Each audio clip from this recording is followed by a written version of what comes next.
내 집에 들어오겠느냐 하니라. 아멘. 오늘 읽은 본문의 말씀은 다윗의 실패 또는 다윗의 실수의 모습을 우리에게 말씀해 주고 있는 본문의 말씀입니다. 우리는 어제 시편 16편의 말씀, 다윗의 믹담, 황금실을 묵상하면서 사울에게 쫓겨 목숨이 위태로운 그 순간 속에서도 여전히 하나님을 향한 믿음을 잃어버리지 않았던 다윗의 모습을 함께 묵상하였습니다. 나는 비록 고난 가운데 있을지라도, 나는 비록 억울한 일을 당했을지라도 여호와 하나님이 내 삶의 복의 근원임을 고백하며 나아가겠습니다. 나는 비록 힘들고 어렵지만 내 삶의 유일한 예배의 대상은 여호와 하나님 한 분뿐이십니다. 그렇게 그 믿음을 붙잡으며 고백하며 나아갔던 다윗이었습니다. 그런데요, 재미있는 것은 오늘 읽었던 본문의 말씀에서 다윗이 그런 믿음의 고백을 할 수 있었던 것은 그저 되어진 것이 아니라 당연히 되어진 것이 아니었음을 우리 가운데 말씀해 주고 있습니다. 그것이 무슨 말이냐? 사울이 자신을 죽이려고 하자 천하의 그 다윗도요 마음이 두려웠더라. 천하의 그 다윗도 흔들렸더라. 그래서 실수하고 실패했다가 결국에 돌이켜 다시금 믿음의 길을 걸어갔던 다윗의 인생이었다. 사무엘서의 기자는 우리 가운데 보여주는 거 볼 수가 있습니다. 과연 다윗은 어떤 실수하였을까요? 오늘 말씀에 보면 크게 두 가지의 잘못을 범하는 거 볼 수 있습니다. 첫 번째는요, 계속되는 거짓말, 계속되는 거짓으로서 그 위기의 순간을 벗어나고자 하는 다윗의 실수를 발견할 수가 있습니다. 우리가 21장 전반부의 말씀에 보면 그는 사울에게 쫓겨서 노베에 있는 제사장 아히멜렉으로 들어가는 것을 볼 수가 있습니다. 근데요, 아히멜렉이 찾아가니까 그 아히멜렉이 물어보죠. 아니 천하의 다윗이요, 왜 당신은 홀로 이곳으로 오셨습니까? 당신은 군대 장관이지 않습니까? 원래 혼자 다니는 분이 아니시지 않습니까? 그런데 왜 혼자 오셨습니까? 질문을 던지고 있습니다. 그러니까 다윗이 뭐라 이야기합니까? 네, 저는 사실 사울 왕의 비밀 임무를 수행하고 있습니다. 그래서 조용히 은밀하게 소수의 사람만이 움직이고 있는데 지금 좀 일이 급해 그러니 제게 먹을 것을 좀 주겠습니까?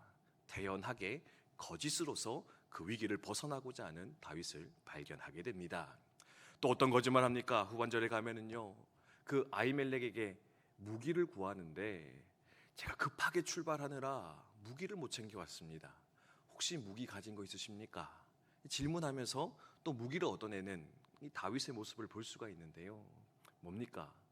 비록 억울한 일을 당했고 지금 상황이 급박하다 할지라도 사실 천하의 다윗이라면 거짓이 아니라, 거짓말 아니라 진실함으로 정직함으로 그 길을 걸어갔을 법한데 천하의 다윗조차도요 거짓으로서 그 상황을 이겨나가고자 하는, 벗어나고자 하는 어리석은 선택, 연약한 선택 감행하고 있음을 발견할 수가 있습니다. 그래서 두 번째로 더 안타까운 것이 뭐냐? 피난처가 아닌 그것을 자신의 피난처로, 자신의 방법이 아닌 그것을 자신의 구원의 방법으로 선택하고자 하는 다윗의 모습입니다. 오늘 말씀 보면은요, 아히멜렉에게 무기를 구하니까 어떤 걸 내어줍니까? 바로 다윗이 쳐 죽였던 골리앗의 갑옷이 마침 그 집에 있었는데, 그 제사장의 성소에 있었는데 제가 가진 것은 이거밖에 없습니다. 내어주니까 이야, 이것이 딱 좋은 것입니다. 제가 필요했던 것이 이것입니다. 취하여 나아가는 다윗을 볼 수가 있습니다. 여러분, 우리가 앞선 말씀 기억하면은요, 이 상황이 얼마나 재밌는가 알 수 있습니다. 여러분, 천하의 골리앗 무찌를 때 다윗이 어떻게 나갔습니까? 사울 왕이 자기의 갑옷을 내어줍니다. 이거라도 입고 나가라. 그러니까 다윗이 했던 말이 뭐냐? 저한테는 이게 맞지 않습니다. 이것이 불편합니다. 저는 칼과 창으로 나가지 않습니다. 여호와 하나님을 믿고 나아가는 것입니다. 그래서요, 그 갑옷 다 벗어던지고 물맷돌 하나 가지고 뛰쳐나가 골리앗을 쓰러뜨렸던 이가 바로 다윗이라 성경은 기록하고 있습니다. 근데요, 그랬던 다윗이 지금 뭐 하고 있느냐? 그 맞지도 않을 골리앗의 갑옷과 칼을 주섬주섬 챙겨 입으면서 내가 이것으로 한번 살아보겠다고, 이것이 가장 좋겠노라 이야기하면서 그 자신의 위기를 벗어나고자 하는 다윗의 어리석음을 발견할 수가 있습니다. 그 뒤에는요, 더 재미있는 이야기가 펼쳐집니다. 골리앗의 칼을 들고 어디로 도망치냐? 블레셋 가드로 도망쳤다 이야기를 하고 있습니다. 여러분, 블레셋 가드가 어딘지 아십니까? 골리앗의 고향입니다.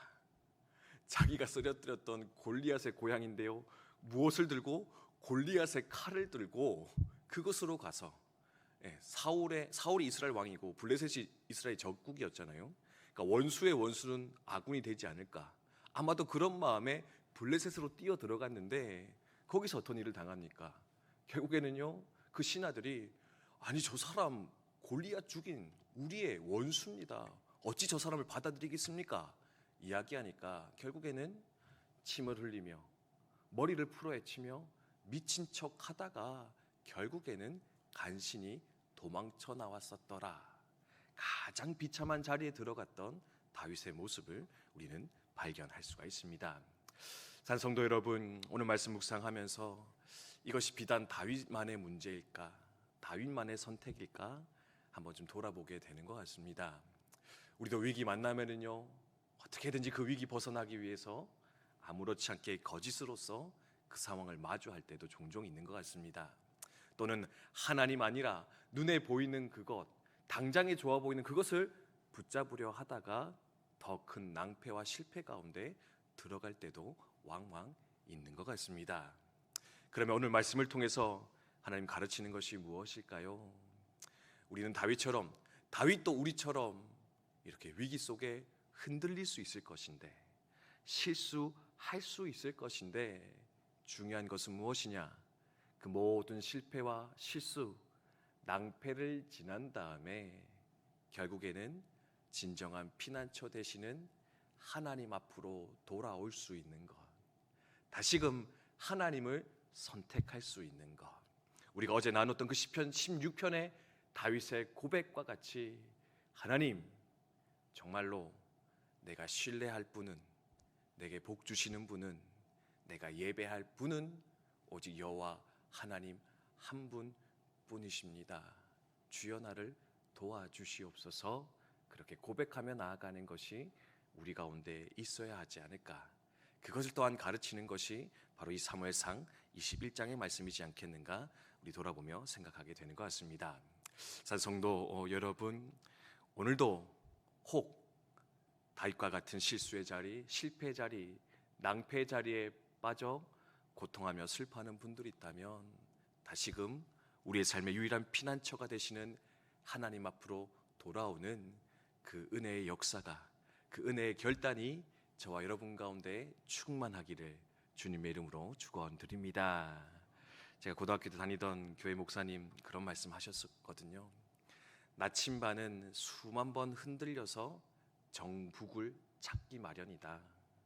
나침반도 그냥 한 번에 가는 게 아니라 수만 번 흔들리다가 결국에는 맞는 그 방향을 찾아 나가기 마련이다.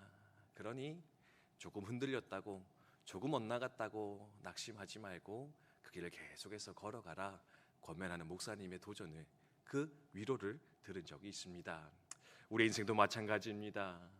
다윗은 한 번 실수하지만 우리는 더 많이 실수하겠죠. 더 많이 흔들릴지 모르겠습니다.